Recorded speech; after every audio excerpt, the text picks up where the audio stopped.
الرحمن الرحيم الحمد لله رب العالمين والصلاة والسلام على سيد الأنبياء والمرسلين محمد وعلى آله وصحبه أجمعين. أما بعد فأعوذ بالله من الشيطان الرجيم. بسم الله الرحمن الرحيم. الحج أشهر معلومات فمن فرض فيهن الحج فلا رفث ولا فسوق ولا جدال في الحج وما تفعلوا من خير يعلمه الله. وقال الله تبارك وتعالى في موضع آخر: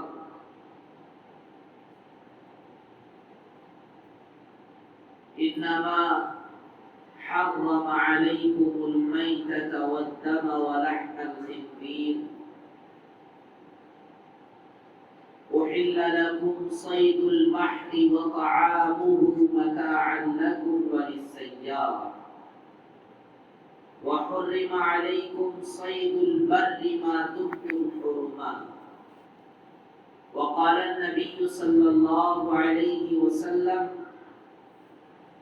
الحج يهدم ما كان قبله، أو كما قال رسول الله صلى الله عليه وسلم. میرے محترم عزیزوں، بھائیوں، بزرگوں، اللہ تبارک و تعالیٰ نے دین اسلام کی بنیادیں چند باتوں پر اللہ نے رکھی ہے جن پر عمل ہمارا بہت ہی ضروری ہے. بہت سارے کام وہ ہیں جن کے کرنے پر ثواب ہے، کرنے پہ کوئی گناہ نہیں. کریں گے تو ثواب ملے گا، نہیں کریں گے تو کوئی گناہ نہیں. لیکن ان کاموں میں بعض کام وہ ہیں جن کے کرنے کا حکم اللہ نے واجبی قرار دیا، کرنا ہی ہے، اس میں کوئی گنجائش نہیں ہوگی، اس میں کوئی مہلت اور موقع نہیں دیا جائے گا. تو اس طرح کی بنیادی اور اسلام کے بنیادی ارکان اللہ تعالیٰ نے وہ 5 چیزیں جس کو اللہ کے نبی رسول اللہ صلی اللہ علیہ وسلم نے اپنے احادیث مبارکہ کے اندر بیان فرمایا. بنی الاسلام علی 5: شہادت ان لا الہ الا اللہ وان محمد رسول اللہ. اسلام کی بنیادیں 5 چیزوں پر رکھی گئی ہیں. پہلا یہ ہے ایک اللہ کی گواہی دو، اللہ کے علاوہ کوئی عبادت کے لائق نہیں ہے، محمد صلی اللہ علیہ وسلم اللہ کے سچے نبی اور رسول ہیں. وَإِقَامِ الصَّلَاةِ وَإِيتَاءِ الزَّكَاةِ وَصَوْمِ رَمَضَانَ وَحَجِّ الْبَيْتِ مَنِ اسْتَطَاعَ إِلَيْهِ سَبِيلًا. 5 وقت کی نمازیں، رمضان المبارک کے روزے، اور چوتھے اور 5ویں نمبر پر، چوتھے نمبر پر اللہ کے نبی نے فرمایا زکوٰۃ کی ادائیگی، اور 5ویں نمبر پر اللہ کے نبی نے فرمایا وَحَجِّ الْبَيْتِ مَنِ اسْتَطَاعَ إِلَيْهِ سَبِيلًا. اللہ کے گھر کو جا کر حج کرنا، اللہ کے دربار جا کر اللہ کی عبادت کرنا، جس کو ہم حج کے نام پر جانتے ہیں، ہر مسلمان مالدار پر اللہ نے حج کو فرض قرار دیا. اللہ تعالیٰ نے قرآن کے اندر فرمایا ہے کہ ایک زمانہ وہ آئے گا کہ اللہ تعالیٰ کے دربار اور اللہ کے گھر پر من کل فج عمیق، دور دراز علاقوں سے لوگ اللہ کے گھر کو آئیں گے۔ تو اسلام کے اندر کمپلسری بہت ہی ضروری اور واجبی احکامات میں سے ایک حکم حج کا ہے۔ اللہ نے جن لوگوں کو مالدار بنایا، جو اپنے گھر والوں کے لیے کھانے کا پینے کا انتظام کر کے اللہ کے گھر کو جا کر اللہ کی عبادت اور حج کے سارے ارکان پورا کر کے واپس آ سکتا ہے، اس کے بقدر جتنی قیمت کی اور جتنے پیسوں کی ضرورت ہے، جس کسی کے پاس بھی اگر یہ ہو تو وہ آدمی مالدار ہے اور اس پر حج کرنا فرض ہے۔ میرے محترم عزیزوں، بھائیوں، بزرگوں، اس میں غفلت برتنے کی بالکل اجازت نہیں ہے۔ آج ہمارے معاشرے میں اس معاملے میں بڑی غفلت برتی جاتی ہے۔ میرے پاس صرف اتنا پیسہ ہے کہ میں اگر حج کو چلا جاؤں گا تو پھر میں اپنی بیٹی کی شادی دھوم دھام سے کیسے کروں گا، میں اپنے بچوں کے لیے فلاں چیزیں، نئی چیزیں خرید کر کے کیسے لاؤں گا۔ میرے عزیزوں، بھائیوں، بزرگوں، ہمیں صرف دنیا کے اندر رہنے کے لیے مکان، جینے کے لیے، کھانے کے لیے پیسہ اور اللہ کی عبادت کو پورا کرنے کے لیے اپنا پیسہ لگانا ہے۔ اللہ کے گھر کو جانا، اللہ کی عبادت کرنا، طواف، اللہ کے گھر کے چکرے لگانا، اللہ کی محبت میں سعی، صفا اور مروہ کے درمیان سعی کرنا، یہ تو بہت بڑی فضیلت ہے اور بہت بڑا کام ہے۔ اللہ نے فرمایا فَإِنَّهَا مِن شَعَائِرِ اللَّهِ، یہ تو اللہ کے شعائر میں سے ہے، اسلام کی بنیاد ہے۔ اسلام کی بنیاد اللہ تعالیٰ نے 5 کاموں پہ رکھی ہے، اس میں کوئی گنجائش نہیں ہے۔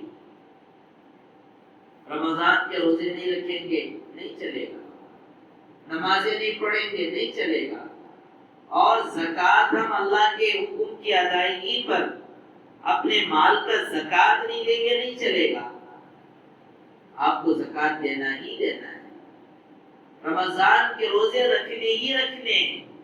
اسی طرح اللہ تبارک و تعالیٰ نے جن لوگوں کو مال عطا فرمایا ہے، وہ لوگ چاہیے کہ وہ اللہ تعالیٰ کی محبت میں جلد سے جلد حج کا ارادہ کر کے اللہ کے گھر جا کر حج کا فریضہ مکمل ادا کرنا ہی کرنا ہے۔ ایسا نہیں کہ میرے پاس تو صرف پیسہ اپنے ایک آدمی کا ہے اور میری بیوی کے لیے نہیں ہے، میرے بچوں کے لیے نہیں ہے۔ میرے عزیزوں، بھائیوں، بزرگوں، مال آپ کے پاس آپ کے حد تک کا ہے، پہلے آپ اپنی ذمہ داری پورا کریں۔ اللہ والے علماء کرام کے یہاں یہی ہوتا ہے۔ کوئی یہ سمجھے کہ بھائی بیوی کی محبت ہے، بیوی کو بھی اپنے ساتھ لے کر جانا چاہتا ہے، تو ان کو عمرے میں لے کر چلا جائے، لیکن حج تو فرض صرف آپ ہی پر ہے، آپ کو اپنا فرض ادا کرنا ہوگا۔ بیوی نماز نہیں پڑھتی ہے، سمجھانا ہمارا کام ہے، لیکن نماز نہ پڑھے تو گناہ تو بیوی کو ہی ہوگا۔ شوہر نماز پڑھ لے اور بیوی سے کہہ دے کہ میں نے تیری طرف سے نماز پڑھ لیا، تو یہ نماز ادا ہونے والا نہیں ہے۔ فرائض تو اتنے کمپلسری ہیں اور جن پر جو فرض ہے ان کو کرنا ہی کرنا ہے۔ یہ تو حج بدل آدمی کے مرنے کے بعد رکھا گیا ہے، آدمی کی زندگی اور زندہ رہنے کی حالت میں بدل نہیں ہے۔ نہ نماز کا بدل ہے، نہ روزوں کا بدل ہے، نہ حج کا بدل ہے، نہ زکوٰۃ کا بدل ہے۔ آپ کو اللہ کا حکم اور فریضہ پورا کرنا ہی ہے۔ اللہ نے فرض قرار دیا مالداروں پر، اس لیے میرے محترم عزیزوں، بھائیوں، بزرگوں، اللہ تبارک و تعالیٰ نے، اب رہی بات یہ ہے، لوگ کہتے بھی ہیں کہ اگر ہم پورا کا پورا پیسہ اللہ کے گھر پر ہی لگا دیں گے تو بچوں کے فیوچر اور ان کی زندگیوں کے لیے آسانیاں، تو اس پر ایک آسان جواب یہ ہے کہ آپ تو کمائیں گے پوری زندگی، 60 سال کمائیں گے یا 50 سال کمائیں گے یا 40 سال، آپ 45 40 50 سال ریٹائرڈ کا زمانہ آج کے زمانے میں 60 سال کے اندر کا ہے، تو آپ کمانا تو 60 سال تک کا ہے، لاکھوں روپئے کما لیں گے، 20 لاکھ 25 لاکھ 30 لاکھ آپ کماتے رہیں گے۔ ظاہر سی بات اللہ تعالیٰ نے حج کو تو فرض صرف زندگی میں ایک مرتبہ قرار دیا ہے، ایک مرتبہ گئے اللہ کی خاطر حج کر لیا اور حج کر کے واپس آ گئے، ذمہ داری پوری ہو گئی۔ اب اس کے بعد تو آپ کو حج کرنا ہی نہیں ہے، آپ کو حج کے لیے اللہ نے حکم ہی نہیں دیا کہ جاؤ حج کرو، بار بار حج کرو۔ اللہ تبارک و تعالیٰ نے حج جو فرض کیا ہے انسان کی 60 سالہ محنت میں ایک مرتبہ، آدمی ایک مرتبہ حج کر لے۔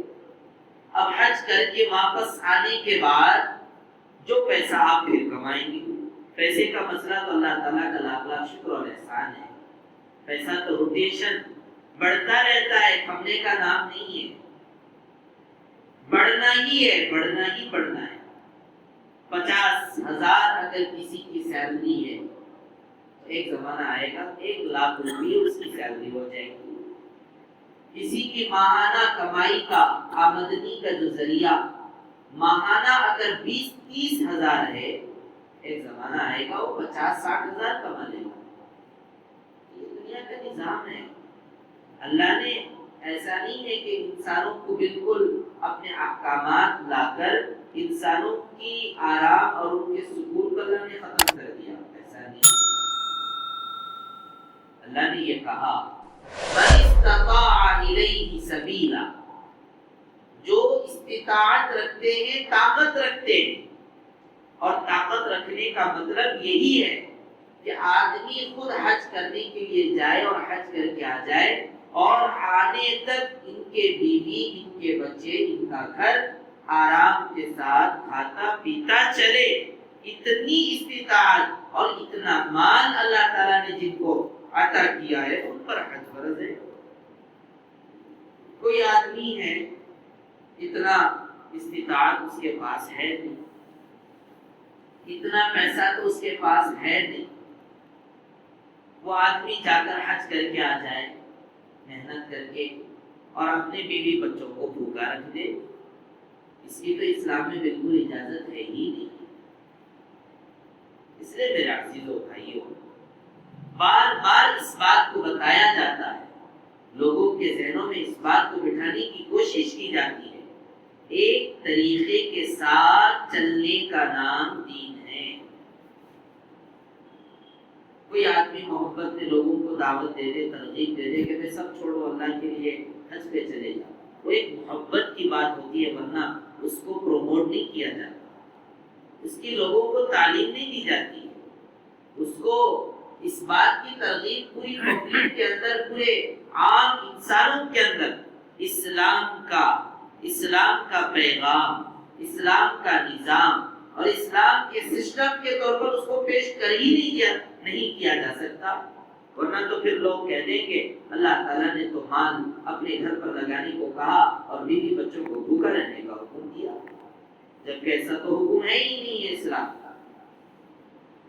وحج البیت من استطاع الیہ سبیلا، استطاعت ہو، طاقت ہو، وہاں تک جا کر اپنے بیوی بچوں کو کھاتے پیتے کھلانے کے ساتھ انتظام کر کے جا کے آ سکتا ہو، ایسے لوگوں پر ہی اللہ نے حج کو فرض کیا ہے۔ ایک واقعہ حضرت شیخ صاحب رحمۃ اللہ علیہ نے فضائل اعمال کے اندر لکھا ہے۔ حضرت زین العابدین رحمۃ اللہ علیہ یا کوئی اور عالم دین جو پہلے زمانے میں حج کے لیے چل کر جاتے تھے، قافلے کی شکل میں، جماعت کی شکل میں۔ آج کے زمانے میں تو فلائٹ کا انتظام ہے، پہلے زمانے میں فلائٹ کا کوئی انتظام نہیں تھا۔ جماعت بنا لیتے تھے، ایک بہت بڑی جماعت، قافلہ بنا لیتے تھے اور قافلوں کی شکل میں حج کیا کرتے تھے۔ تو اللہ والے بزرگ بھی قافلے پر ہر سال بہت زیادہ حج کرنے والے، حج کرنے کے عادی تھے۔ وہ ایک مرتبہ ایسے حج کے لیے جانے لگے، درمیان میں قافلہ رکا، ایک جگہ پر پڑاؤ ڈالا، تو وہاں پر دیکھا کہ کوئی ایک بچی آ رہی تھی اور آ کر ایک جگہ پر بکری کا مردار گوشت پڑا ہوا، مردے کا گوشت پڑا ہوا، وہ بکری، مردہ بکری کا گوشت اس بچی نے اس کو اٹھایا اور اٹھا کر کے اپنے گھر لے گئی۔ تو حضرت اللہ والے بزرگ فرماتے ہیں میں نے اس بچی کے پیچھے پیچھے ہو لیا تاکہ دیکھوں کہ وہ جا کے کیا کرتی ہے۔ وہ بچی اس مردے کا گوشت لے کر اپنے گھر پر گئی اور جا کر اپنی ماں کو دی۔ تو گھر والے سارے کے سارے جو بکری مر چکی ہے، مردار بکری کا گوشت گھر والے سارے کے سارے کھانے لگے۔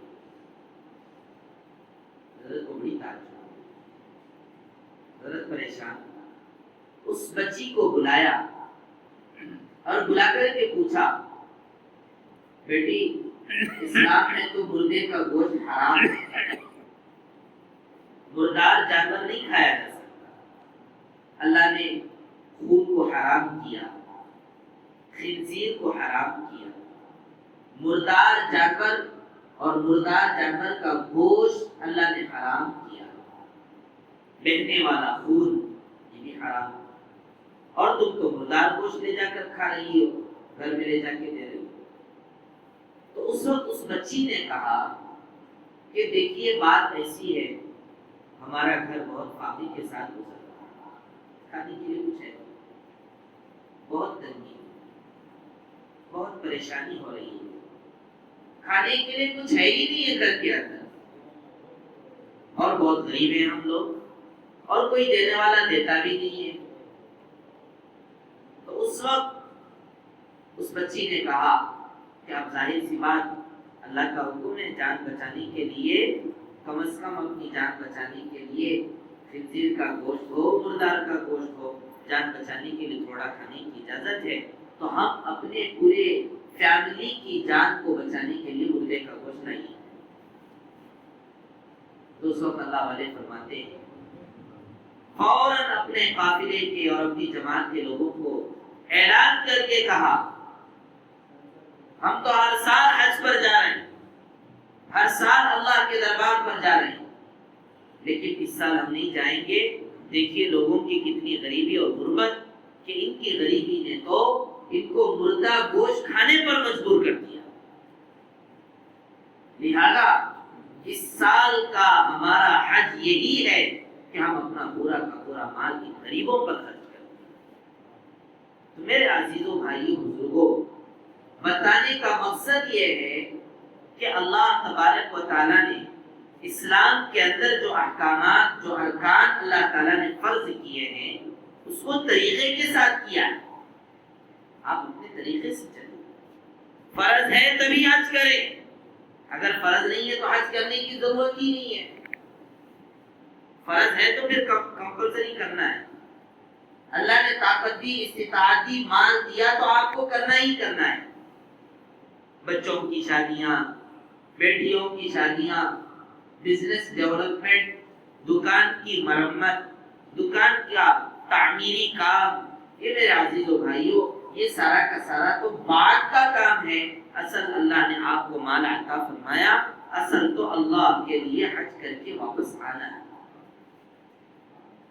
تو اس لیے ہم اپنی زندگی اور اپنے روزانہ کی کمائی اور اپنا بینک بیلنس کو دیکھ کر سوچے اور سمجھے کہ میرے پاس اتنا بینک بیلنس ہے کہ میں اپنے گھر والوں کو رکھ کر کھلاتے پلاتے پورا انتظامات کر کے میں اللہ کے دربار میں جا کر حج کر کے آ سکتا ہوں کہ نہیں آ سکتا۔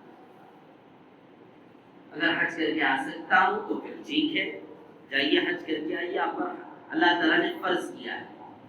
اور اگر مال اللہ نے عطا فرمایا، پیسہ اللہ نے عطا فرمایا، طاقت اللہ نے عطا فرمایا، بدن اور جسم مضبوط ہے، لیکن طاقت ہونے کے باوجود، جوانی ہونے کے باوجود، عمر ہونے کے باوجود، ساری سہولیتیں اور ساری راحتیں اور سارا کا سارا سیٹلمنٹ ہونے کے باوجود اگر آپ نے اللہ کے دربار میں جا کر اللہ کا حج اگر آپ نے نہیں کیا تو پھر میرے عزیز و بھائیوں اللہ تعالیٰ کے یہاں عذاب اور اللہ تعالیٰ ہماری پکڑ ضرور کرے. بہت پریشانی ہوتی ہے پھر بعد میں. لوگ پہلے شادیوں کا انتظام کر لیتے ہیں اور دکانوں کا انتظام کر لیتے ہیں، مکانوں کا ہے مکان اس کو اور ڈیولپ کر لیتے ہیں. میرے عزیزو بھائیوں ایک سیدھا سادہ مکان ہو، کھاتا پیتا گھرانہ ہو اور کمائی کے لیے ایک اچھا دکان ہو، بقیہ اس کے بعد پہلا کام اللہ کے لیے حج کرنا ہے. شادیوں کے لیے ہزاروں کروڑوں روپے رکھنے کی ضرورت نہیں ہے.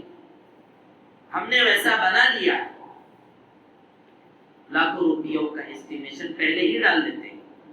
5 لاکھ 10 لاکھ 15 لاکھ.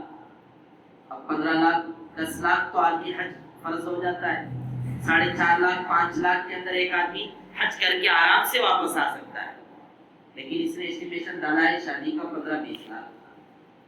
تو میرے عزیزو بھائیوں یہ تو اسلام کا طریقہ ہے نہیں. ہم نے نہ جانے خرچے اپنے بڑھا لیے اور کرنے کے کام ہم نے چھوڑ دیے. کرنے کا کام تو حج کا ہے.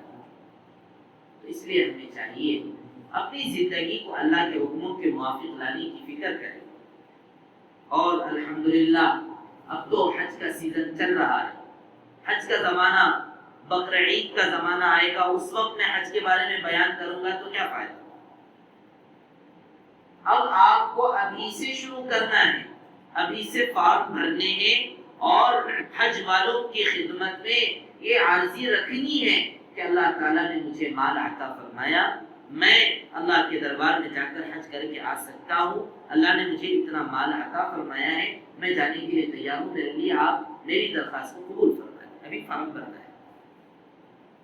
لوگ کر رہے ہیں، کرنے والے کر رہے ہیں، انتظامات کرنے والے، فارم بھرنے والے، کووڈ سرٹیفکیٹ کی ضرورت، فلاں سرٹیفکیٹ کی ضرورت، سارا کا سارا انتظام. تو میرے عزیزو بھائیوں بزرگوں اسلام کے اندر چند کام، 5 کام وہ ہیں جو کمپلسری کرنا ہے. یہ اصل میرا بات کرنے کا مقصد. 5 وقت کی نماز، اس کی تو بالکل اجازت ہی نہیں کہ آپ اس میں چھوٹ پیدا کریں، گنجائش پیدا کریں. 2 پڑھ لوں گا 3 چھوڑ لوں گا، 3 پڑھ لوں گا 2 چھوڑ لوں گا، نہیں. اللہ کی ہم پکڑ لو. زندگی اللہ نے 60-70 سال کی ہے. کھاتے ہیں، پیتے ہیں، سوتے ہیں، کماتے ہیں. اس کے مقابلے میں اللہ کی عبادت بہت تھوڑی ہے. لوگ سمجھتے ہیں نا دن میں 5 مرتبہ نماز پڑھنا کیسے ہوتا، کمانا نہ، محنت کرنا، کوششیں کرنا. آپ صبح سے لے کر شام تک کما ہی رہے ہیں. آپ ہر وقت کما رہے ہیں، تھک گئے سو گئے پھر کمانے لگ گئے، پھر کماتے کماتے تھک گئے، کھائے پیے پھر سو گئے. صبح سے لے کر شام تک آپ کو کرنا تو صرف کمانا ہی ہے. اللہ نے حکم درمیان میں یہ دیا کہ 5 ٹائم نماز بھی پڑھ لو. صبح ہوئی نماز پڑھ لو 10 منٹ 15 منٹ، اللہ کی عبادت کرو اور پھر کمائی کے لیے چلے جاؤ. دوپہر کا وقت ہوا، تھوڑے 10-15 منٹ کے لیے اللہ کے گھر آ جاؤ، نماز پڑھ لو اور پھر چلے جاؤ.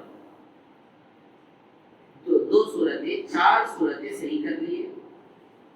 صورتیں صحیح ہو گئی، نماز ہماری صحیح ہو گئی. نماز صحیح، صورتیں صحیح، روزانہ کا کام صحیح ہو گیا، کمائی حلال طریقے سے کما رہے ہیں، انکم آ رہا ہے، کھا رہے ہیں، بڑھا رہے ہیں. یہ اسلام کا طریقہ. لیکن آپ لوگوں نے دین پہ اتنا بہت بڑا بوجھ سمجھ لیا. جب بھی 5 وقت کی نماز کی بات آتی ہے تو آدمی کہتا 5 وقت کی نماز کیسے پڑھے، جبکہ اللہ نے قرآن کے اندر فرمایا ان الصلاۃ کانت علی المؤمنین کتابا موقوتا وانها لکبیرۃ الا علی الخاشعین. اللہ سے ڈرنے والوں کے لیے اللہ کا ڈر، اللہ کا خوف اپنے دل کے اندر رکھنے والے لوگوں کے لیے 5 وقت کی نمازیں کوئی بڑا بوجھ نہیں ہے. 10 منٹ چائے کے لیے آج دنیا کے اندر 10 منٹ کا آدھا گھنٹہ چائے کے لیے لگ جاتا. باتوں میں، ادھر ادھر گپ شپوں میں، بیکار چیزوں میں، ادھر ادھر فالتو چیزوں کے اندر اپنا وقت لگاتے ہیں. آپ وہی آدھا گھنٹہ یا ایک تھوڑا سا وقت اللہ کی عبادت کے لیے 10 منٹ کے لیے نہیں لگا سکتے. ہر جگہ پر مسجدیں، ہر جگہ پر اللہ نے انتظامات کر دیے. اور اگر کوئی آدمی ایسے کمپنی اور ایسے فیکٹری کے اندر اگر کوئی آدمی کام کر رہا جہاں پر نہ مسجد کا انتظام، تو اس پر بھی آپ سن لیجئے اللہ کے نبی رسول اللہ صلی اللہ علیہ وسلم نے فرمایا جعلت لی الارض مسجدا، میری اس امت کے لیے اللہ تعالیٰ نے پوری زمین کو اللہ تبارک و تعالیٰ نے مسجد بنا دیا. پہلے زمانے کے مذاہب اور پہلی امتوں اور امت مسلمہ محمدیہ، اس امت کو دونوں کے درمیان فرق یہ ہے، پہلے زمانے میں فلاں جگہ پہ جا کے ہی عبادت کرنا ہوتا تھا. فلاں جگہ مسجد ہے، فلاں جگہ عبادت خانہ ہے، وہاں جا کر عبادت کریں گے تبھی آپ کی عبادت قبول. اس کے علاوہ کہیں اور جگہ جا کر آپ عبادت کریں گے عبادت قبول نہیں کیا جائے. لیکن اللہ تعالیٰ نے اس امت کے لیے، اس امت کی فضیلت اور اس امت کی خصوصیت کے ساتھ اللہ تعالیٰ نے یہ حکم جاری فرمایا اللہ کے نبی کے ذریعے کہ تم جہاں چاہے جدھر بھی رہو، جو سی بھی زمین پر پاک زمین ہے، بغیر مصلی بچھائے کہ آپ زمین پر نماز پڑھ سکتے ہیں. مسجدیں، فرش، جائے نماز، بستر، یہ سارا کا سارا تو ایک اچھی چیز ہے، ورنہ زمین اللہ نے اس امت کے لیے سجدے کی جگہ بنایا. اور الحمدللہ دین پر چلنے والے لوگ دین پر صحیح طور پر ہر جگہ پر چلتے ہیں. بڑے بڑے کارخانوں کے اندر ہم نے دیکھا ہے کہ جہاں پر مسجد نہیں ہوتی، 5-6 کلومیٹر 10 کلومیٹر بہت دور رہتا ہے، اور کام اتنا رہتا ہے کہ پھر وہاں جا کے آ گئے تو 1 گھنٹہ 1.5 گھنٹہ 2 گھنٹے اسی پہ چلے گئے. تو دیندار لوگ کیا کرتے ہیں، اسی فیکٹری کے اندر ایک جگہ متعین کر کے 2-3-4 لوگ نماز کا وقت وغیرہ لگا دیتے ہیں، نماز پڑھ لیتے ہیں، پھر کام پہ لگ جاتے ہیں. یہی تو دین ہے، یہی تو اسلام ہے. کام بھی نہیں چھوڑنا، نماز بھی نہیں چھوڑنا. کارخانوں میں مصلوں کا انتظام، فیکٹریوں کے اندر نمازیوں کے لیے مصلی جات کا انتظام. مسجدیں نہیں ہیں تو مصلی بنائیے. اپنے دکان اور مکان سے مسجد دور ہے تو کوئی ایک جگہ یا اسی جگہ پہ آپ نماز پڑھ لیجیے، لیکن نماز چھوڑنے کی اجازت نہیں ہے. فلائٹ کے اندر نماز پڑھی جاتی ہے، آپ کو معلوم ہونا چاہیے. فلائٹ میں نماز پڑھتے ہیں، اسٹیمر میں نماز پڑھتے ہیں، ہوائی جہاز میں نماز پڑھتے ہیں، ٹرین میں نماز پڑھتے ہیں، بس میں نماز پڑھتے ہیں، کاروں میں نماز پڑھتے ہیں، لیکن نماز چھوڑنے کی اجازت نہیں ہے. پڑھتے ہیں ضرور. یہاں تک کہ علماء کرام نے مسائل کے اندر یہ بھی لکھا ہے، کوئی آدمی ایسے جگہ چل رہا، ایسے جگہ پہ ہے جہاں پر پانی بھی نہیں اور جہاں پر تیمم کرنے کا بھی کوئی موقع نہیں ہے. پانی نہ ہو تو تیمم کر لے گا، لیکن ایسی جگہ ہے جہاں پر مٹی نہیں، دھول نہیں، کچھ بھی نہیں، اور وہ چیز ایسی ہے جلانے سے جل جائے گی، اور تو پھر ظاہر سی بات ہے آدمی وہاں پر تیمم بھی نہیں کر سکتا. فاقد الطہورین جس کو کہا جاتا ہے، نہ پانی نہ تیمم. تو علماء کرام نے مسائل کے اندر لکھا اس کو جیسا موقع ملا ویسے نماز پڑھ لے، اپنے وقت پر اپنے گھر پر آنے کے بعد دوبارہ اس کو دوہرائے. یہ نہیں کہا اللہ تعالیٰ نے فلائٹ میں پانی، فلائٹ کو لینڈ کرواؤ، جا کے پانی لو، ان سے پانی مانگو اور پانی لے کر کے. ویسے تو بہت کم پیش آتا ہے، ہر جگہ پر پانی موجود ہے، ہر جگہ پر ساری سہولیتیں موجود ہیں الحمدللہ. لیکن اللہ کا جو حکم ہمیں سمجھنا چاہیے. اللہ نے انسانوں کو تکلیف میں نہیں ڈالا دین کا حکم دے کر. سمجھنے والے سمجھ گئے، سہولت کے ساتھ، آرام کے ساتھ. تیمم کا حکم کیسے ہے اسلام کے اندر؟ ایک آدمی چل رہا، پانی نہیں، تو حکم کیا دیا گیا؟ آدمی وہاں پر تلاش کرے، وہاں پر تلاش کر کے اگر پانی ملتا ہے تو بہت اچھی بات، پانی نہیں ملتا زمین پر ہاتھ مارے اور چہرے پر ملے، ہاتھوں پر ملے، تیمم کر لے، نماز پڑھ لے، کیا پریشانی؟ زیادہ 10 کلومیٹر 15 کلومیٹر 20 کلومیٹر جانے کی کوئی ضرورت نہیں۔ لیکن میرے عزیزو بھائیوں، لیکن میں آپ کو بتلاؤں آج کے زمانے میں اتنی مشقت اور اتنی تکلیف ہے نہیں، ہر جگہ پر پانی، ہر جگہ پر مسجدیں، ہر جگہ پر سہولتیں، ہر جگہ پر سارا انتظام، ہمیں آ کر اللہ کے سامنے کھڑے ہونے کی ضرورت ہے۔ اس لیے میرے عزیزو، آپ کی کمائی اللہ حلال اس وقت بنائیں گے جب آپ اپنی کمائی کو اللہ کی عبادت کے ساتھ جوڑیں گے۔ تجارت اور عبادت کو جمع کر کے چلنا، یہ اسلام اور دین کی پہچان ہے۔ اسی لیے تو اللہ کے نبی نے حدیث پاک کے اندر دو لوگوں کی تعریف فرمائی۔ کیا فرمایا؟ لا حسد الا فی اثنتین، رجل آتاہ اللہ القرآن یقرأ به آناء اللیل وآناء النہار۔ حسد اور جلن اور رشک صرف دو لوگوں پر کر سکتے ہیں، اس کے علاوہ کسی پر رشک نہیں کر سکتے، کسی کو دیکھ کر جل نہیں سکتے۔ جلنے کا مطلب رشک کرنا، میں بھی ایسا بن جاتا تو کتنا اچھا ہوگا۔ اس میں دو لوگوں کو اللہ کے نبی نے بیان فرمایا۔ ایک آدمی صاحب قرآن پڑھنے والا، اللہ نے اس کو قرآن کی دولت عطا فرمائی، صبح سے لے کر شام تک رات دن قرآن پڑھتا رہتا ہے۔ اللہ کے نبی نے فرمایا اس آدمی کو دیکھو اور دل میں رشک کرو، کاش اللہ تعالیٰ مجھے بھی ایسا قرآن پڑھنے والا بنا۔ اس پر رشک کر سکتے ہیں، اس پر حسد کر سکتے ہیں۔ اور دوسرا آدمی کون ہے؟ میرا پوائنٹ یہ ہے، دوسرا آدمی وہ ہے رجل آتاہ اللہ مالا ينفق به آناء الليل وآناء النهار فسلطه على هلكته بالحق۔ دوسرا آدمی وہ ہے جس کو اللہ تبارک و تعالیٰ نے مال عطا فرمایا اور وہ اس مال کو صحیح جگہوں پر صحیح طریقے سے خرچ کرتا رہتا ہے۔ اللہ نے مال دیا ہے، خرچ کرتا رہتا ہے۔ ہمارے حضرت ابھی بیان میں فرما رہے تھے، حضرت نے کہا اللہ نے مجھے مال دیا اور مال دینے کے ساتھ ساتھ مال کو خرچ کرنے کی ہمت بھی دی۔